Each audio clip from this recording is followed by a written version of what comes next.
প্রধানমন্ত্রী শেখ হাসিনা ভারতের কাছে পার্বত্য অঞ্চল বিক্রি করার গোপন নথি ফাঁস, শীঘ্রই দেশ ছেড়ে পালাবে প্রধানমন্ত্রী, সাংবাদিক ইলিয়াসের গুরুত্বপূর্ণ প্রতিবেদন। এবং সর্বশেষ জানাবো, বাংলাদেশ ব্যাংকের গোপন রিজার্ভ ফাঁস করল পিনাকি ভট্টাচার্য। আগামী 1 মাস অর্থনৈতিকভাবে হাসিনার পতন হবে, প্রমাণসহ থাকছে বিস্তারিত। এতক্ষণ শুনছেন সংবাদ শিরোনাম, এখন থাকছে বিস্তারিত। সাংবাদিক ইলিয়াস বলেন, অভিযানে দেখানো হচ্ছে একদল মুসলিম শিক্ষিত যুবক পাহাড়ে যায়। শুধু যায় না, শব্দটি ব্যবহার করা হয়েছে হিজরত করেছে।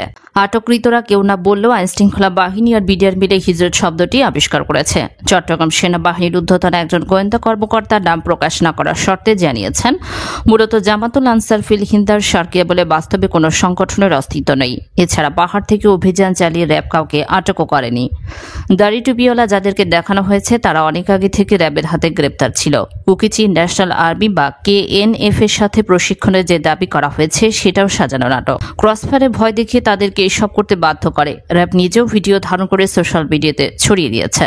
সাংবাদিক ইলিয়াস আরও বলেন, র্যাব পুলিশের হঠাৎ ক্যাপাবিলিটি বেড়ে যাওয়ার মূল কারণ হল পার্বত্য চট্টগ্রাম থেকে সব সেনা সদস্যকে সরিয়ে আনতে চায় সরকার। যে কারণেই সেনাবাহিনীর পরিবর্তে র্যাবকে বিশাল দক্ষ বাহিনী হিসেবে দেখানোর নাটক মধ্যস্থ করা হচ্ছে, যা নিয়ে পার্বত্য চট্টগ্রামের সেনাবাহিনীর মধ্যে তীব্র অসন্তোষ দেখা দিয়েছে। কারণ পাহাড়ের সেনাবাহিনীর সংখ্যা যতই কমানো হচ্ছে ততই ভয়ঙ্কর হয়ে উঠেছে JSS সহ অন্যান্য সন্ত্রাসী বাহিনীগুলো। ফলশ্রুতিতে একের পর এক অতর্কিত হামলায় সেনা সদস্য শহীদ হচ্ছে। প্রশ্ন হলো, কেন কার সাথে শেখ হাসিনার সব সেনাকে প্রত্যাহারের চক্রান্ত করছে? সরকার বলে শান্তি চুক্তি অনুযায়ী সব ক্যাম্প প্রত্যাহার করতে হবে, এটাই তো শর্তে ছিল। কিন্তু 1997 সালে কথিত শান্তি রক্ষার মোট 72টি ধারা এবং 99টি উপধারার মধ্যে বাংলাদেশ সরকার মাত্র 15টি ছাড়া সবগুলো শর্ত বাস্তবায়ন করেছে। বাকি 15টিও বাস্তবায়নের প্রক্রিয়াধীন রয়েছে। কিন্তু শেখ হাসিনার সরকার তখন সন্ত্রাসীদের প্রধান সন্ত্রাস বা জনসংহতি সমিতিকে মাত্র 2টি শর্ত দিয়েছিল। তাদেরকে সব অস্ত্র সমর্পণ করতে হবে এবং সন্ত্রাসী কার্যকলাপ ছেড়ে সাধারণ জীবনে ফিরে আসতে হবে, যার একটিও সন্তান বা মারেনি। সাংবাদিক ইলিয়াস বলেন, তাহলে আমাদের সব শর্ত মেনে কেন সেনাবাহিনী প্রত্যাহার করতে হবে? মূলত 1997 সালে কথিত শান্তি চুক্তিটি ছিল পার্বত্য 3 জেলাকে ভারতের হাতে তুলে দেওয়ার জন্য। চুক্তির মূল কয়েকটি শর্ত শুনলে আপনি অবাক হয়ে যাবেন। পার্বত্য চট্টগ্রামে চাইলে কোনো বাঙালি গিয়ে বসতি কিংবা ব্যবসা করতে পারবে না, কিন্তু পার্বত্য অঞ্চলে যে কেউ চাইলে দেশের যে কোনো জায়গায় জমি কিংবা ব্যবসা প্রতিষ্ঠানের মালিক হতে পারবেন।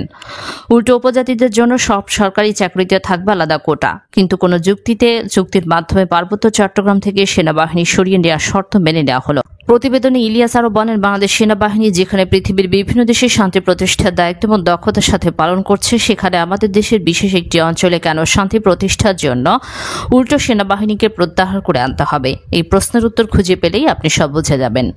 একটু ভেবে দেখুন, শেখ হাসিনা 21 বছর ক্ষমতায় ছিল না, অথচ 21 বছর পর ক্ষমতা নিয়ে 100 দিনের মধ্যে কিভাবে শান্তি চুক্তি করে ফেললেন। শেখ হাসিনা এমন কি জাদু জানেন যার মাধ্যমে পাহাড়ি সন্ত্রাসীরা সবাই হাসিনার পায়ে লুটিয়ে পড়লেন? সেই প্রশ্নের উত্তর জানতে একটু পেছনে ফিরে যেতে হবে। সাংবাদিক ইলিয়াসের প্রতিবেদনে বলা হয়, 1971 সালে স্বাধীনতার পরপরই নিজেদেরকে আলাদা ভাবতে শুরু করে পাহাড়ি বেশ কয়েকটি ক্ষুদ্র নৃগোষ্ঠী, যার অধিকাংশ নেতৃত্বে ছিল হিন্দু ধর্মাবলম্বী নেতারা। পাহাড়ে সবচেয়ে বেশি নাশকতামূলক কাজ যারা করে থাকে সেই শান্তি বাহিনীর প্রধানও হিন্দু ধর্মাবলম্বী। শুধু হিন্দু ধর্মাবলম্বী নয়, সন্তলম্বা একজন ভারতীয় নাগরিক। আরও জানলে অবাক হবেন, করোনার সময় সন্তলম্বা প্রথমবারের মতো বাংলাদেশ পাসপোর্টের জন্য আবেদন করেন। এখন প্রশ্ন হলো, এতদিন তাহলে সন্তলম্বা কিসের ভিত্তিতে মন্ত্রীর পদমর্যাদায় নিয়েছিলেন? 1996 সালে ভারত থেকে 6 বছর প্রশিক্ষণ নিয়ে শেখ হাসিনার সরকার ক্ষমতায় এসে 1997 সালে কথিত শান্তি চুক্তির মাধ্যমে মুজিব ইন্দিরার অপূর্ণ কাজ পূর্ণ করা মিশনে নামেন। মূলত 1997 সালে কথিত শান্তি চুক্তি এবং 2009 সালে পিলখানার সেনা হত্যাকাণ্ড সবসময় একই সুতোয় গাঁথা।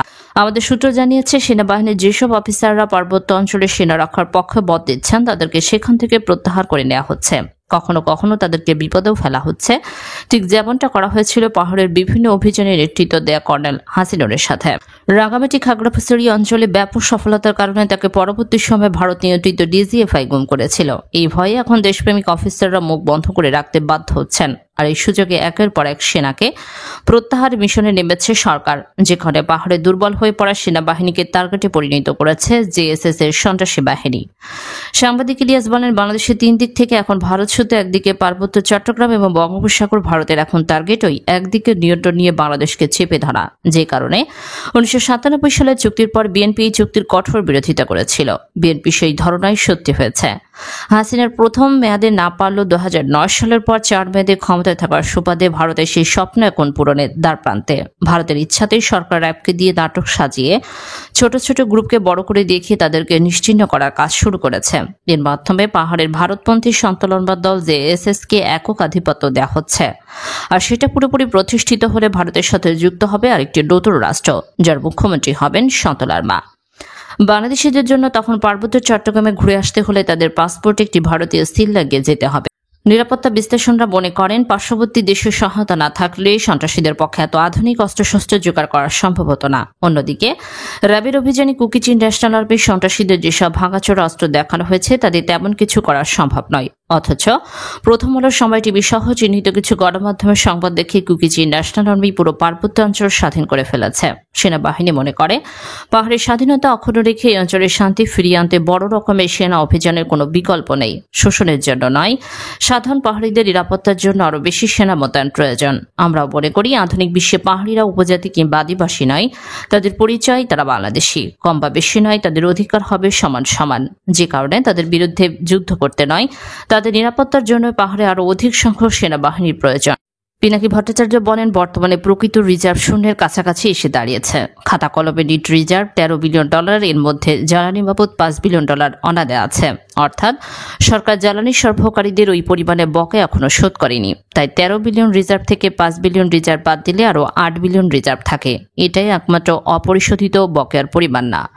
সরকার বিদেশি এয়ারলাইন্সগুলোতে তাদের পাওনা শোধ করেনি, বিদেশি কোম্পানিগুলোতে তাদের মুনাফা ফেরত নিয়ে যেতে দেয়নি। রপ্তানি আয় $14.5 বিলিয়ন গায়েব করে দিয়েছে। এই টাকাটা বাংলাদেশে আসার কথা ছিল, কিন্তু আসেনি। আমি ডলার দিয়ে কাঁচামাল কিনে পণ্য বানিয়ে রপ্তানি করেছি, আর রপ্তানি পরে সেই রপ্তানির টাকা দেশে আসেনি, গায়েব হয়ে গেছে। সাম্প্রতিক মাসগুলোতে আমদানির যে বিল পরিশোধ করতে হবে, এখনো পর্যন্ত অপরিশোধিত বৈদেশিক মুদ্রার পরিমাণ সেটা সরকার গোপন রেখেছে। তথ্য গোপন রাখার অসৎ উদ্দেশ্য বাংলাদেশ ব্যাংকে সাংবাদিকদের প্রবেশ নিষিদ্ধ করেছে। এরই মধ্যে ভারতীয় গণমাধ্যম সংবাদ প্রকাশ করেছিল যে $3 বিলিয়ন বাংলাদেশ ব্যাংক থেকে গায়েব করে নিয়ে গেছে হ্যাকাররা। এর আগেও বাংলাদেশ ব্যাংকের রিজার্ভ হ্যাক হয়েছিল। আজ পর্যন্ত সেই ঘটনা তদন্তের রিপোর্টে প্রকাশ করা হয়নি। হাসিনা বলছে, বর্তমানে রিজার্ভের পরিমাণ $13 বিলিয়ন। এই হিসাবটা ঠিক নয়, কারণ জ্বালানি পাওনাদারেরা বাংলাদেশের কাছ থেকে $5 বিলিয়ন পায়। এছাড়া এয়ারলাইন্স আমেরিকা সহ অন্যান্য প্রতিষ্ঠানের পাওনা এবং সত্য আমেরিকানরা যে বকেয়া সেটা শোধ করতে হিসাব মিলিয়ে কমপক্ষে আরও $5 বিলিয়ন লাগবে। সুতরাং বাংলাদেশের হাতে বর্তমান প্রকৃত প্রস্তাবে $3 বিলিয়ন বেশি নিট রিজার্ভ নেই। এই রিজার্ভ দিয়ে আপনি এক মাসের আমদানিও নিশ্চিত করতে পারবেন না। ইতোমধ্যে আন্তর্জাতিক রেটিং এজেন্সি ফিচ বাংলাদেশের রেটিং র্যাঙ্কের কাছাকাছি নামিয়ে দিয়েছে। এটার মানে হচ্ছে সরকার ঋণ পরিশোধের সক্ষমতা হারিয়েছে। এই অর্থনৈতিক খাদে পড়ে যাওয়া থেকে বাঁচানোর কোনো উপায় সরকারের কাছে নেই। সংস্থাটি বলছে, অর্থনৈতিক আঘাত রোধের জন্য যে সমস্ত বন্দোবস্ত আছে তা পর্যাপ্ত না। এছাড়া টাকার বিনিময়ে মূল্য নির্ধারণের জন্য IMF এর পরামর্শে বাংলাদেশ ব্যাংকের ক্রোলিং পেগ চালু করা হয়েছে। সেটা সফল হবে কিনা তা আন্তর্জাতিক রেটিং এজেন্সি ফিচের কাছে পরিষ্কার।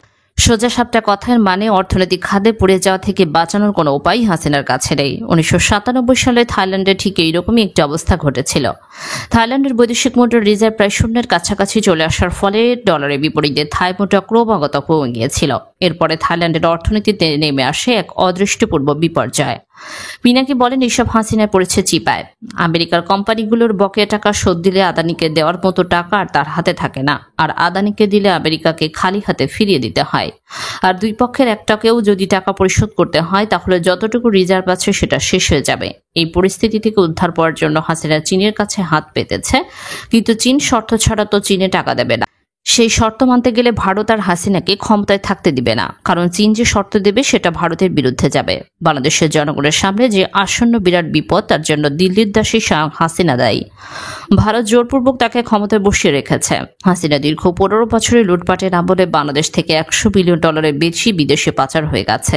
বাংলাদেশের কর্মরত ভারতীয়রা প্রতি বছর $10 মিলিয়ন রেমিটেন্স পাঠাচ্ছে। বিদ্যুতের ক্যাপাসিটি চার্জের নামে হাসিনা শত শত কোটি ডলার দেশ থেকে সরিয়ে নিয়েছে। বাংলাদেশের জনগণ দেশে বিদেশে মাথার ঘাম পায়ে ফেলে শরীরে রক্তপানি করে বৈদেশিক মুদ্রা অর্জন করছে, আর এই দিল্লির দাসী খুনি অবৈধ ফ্যাসিস্ট হাসিনা লুট করে বিদেশে নিয়ে গেছে। এর খেসারত হিসেবে জাতিকে আজকে দিতে হচ্ছে দেশের আকাশে শকুনরূপী নব্য মহাজনের আনাগোনা। থাইল্যান্ডে 1997 সালে যে অর্থনৈতিক বিপর্যয় ঘটেছিল সেটা রোধ করার জন্য IMF $17 বিলিয়ন রেস্কিউ প্যাকেজ তৈরি করে। এরপরে ওই সংকট থেকে উঠে আসতে থেমে যাওয়া অর্থনৈতিক জায়গাকে সচল করতে থাইল্যান্ডে লেগেছিল 4 বছর। এই 4 বছরে থাই মুদ্রার মূল্য 50 ভাগের বেশি পতন হয়েছিল। স্টক মার্কেটে দরপতন হয়েছিল শতকরা 75%। বিপুল পরিমাণ শ্রমিক কাজ হারিয়েছিল, দারিদ্র্যের প্রসার ঘটেছিল ব্যাপকভাবে। থাইল্যান্ডের কর্মরত 6 লক্ষ বিদেশি কর্মীকে ফেরত পাঠাতে হয়েছিল। বাংলাদেশের অবস্থা আগামী দিনে আর্থিকভাবে বিপর্যয় থাইল্যান্ডের থেকেও খারাপ হবে। IMF ইতোমধ্যে যে টাকা ছাড় দিয়েছে তাতে কোনো কাজ হয়নি। IMF এর কাছ থেকে থাইল্যান্ডের মতো অতিরিক্ত $17 বিলিয়ন রেস্কিউ প্যাকেজ পাওয়ার কোনো সম্ভাবনা নেই। অন্যান্য সূত্র থেকেও এই পরিমাণ ডলার পাওয়ার কোনো লক্ষণ নেই। ফলে রিজার্ভে যে সমস্যা তা মিটবে না, বরং দিনে দিনে আরও খারাপ হয়ে যাবে।